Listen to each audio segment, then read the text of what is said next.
Thank you, Senator DeLon and Dr. Pateau and Mr. Weiss. First of all, I want to say, why is this such an important issue?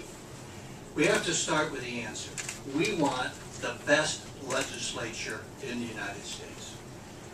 We want the word politician to be a respected word. And we want young people, like some of you on the panel, who entered public service at a young age and decide this is a great way to serve my community and to serve my life. Redistricting is a first important step, because if we have good people, we pay legislators better, and there's transparency and voters can throw them out if they really are unhappy, we will end up with a vibrant economy and good jobs. So one, I applaud this hearing, and I applaud many of you that have spent your career in public service. And finally, Senator DeLon, I want to thank you for your interest in the long-term solution, which is a constitutional amendment, which we know is not short-term how this will be approached, but many of us appreciate your intellectual interest in how that can be achieved long-term. Now, having said that, redistricting for me is not a new issue. I don't claim to be an expert, but in 2002, with then Minority Leader Patterson, I was one of the funders in the Bronx of the Rodriguez versus Pataki case. And since then have been very active, and I'm not going to go through what we've done in 2010, but I'll give you the conclusion. I am very disappointed. I met with Patterson personally and suggested to him that his great legacy would be to call a special session which included redistricting, campaign finance reform, while we had a Democratic majority. And finally, with all the momentum that we have, get things passed. He didn't do it. He's a good friend. I'm very disappointed in him. We Democrats missed a major opportunity, and I was finance chair to retake the state Senate in 2008, and certainly that was my expectation of what the Senate majority would do. Do I expect Skelos and Silver now to in fact really pass an independent redistricting commission? Yes, I think they may pass something, but I got to tell you, unless, and this is my main point today, Silver, Skelos, and Sampson commit to ever what bill they pass, whether it be Valesky, the Valesky bill or something like it, that ahead of time they state, we will approve the plan. We all know there's a major constitutional problem, whether it be in the Valesky bill and others, where after independent commissions submit plans, the legislature, whether it be Silver in the Assembly or Skelos, can just say no, and after 2 no's in the Valesky bill, it goes right back to where it was. We can't let that happen.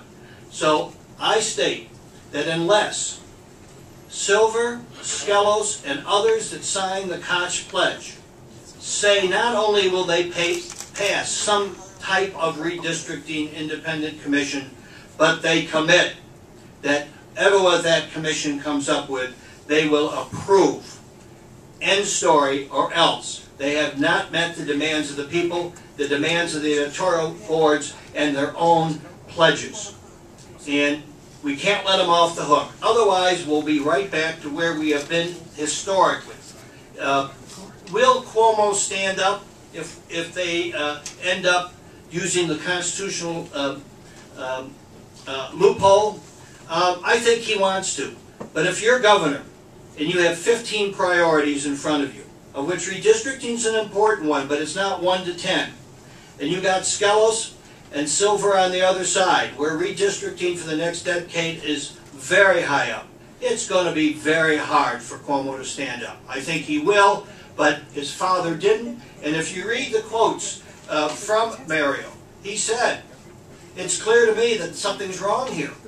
But he felt the courts or the Justice Department would take care of it. Not only did they not take care of it, In the Fair case in 1990, they upheld almost entirely the Democratic gerrymandering plan that basically had been put in place in 1982 in the deal between Fink and Anderson.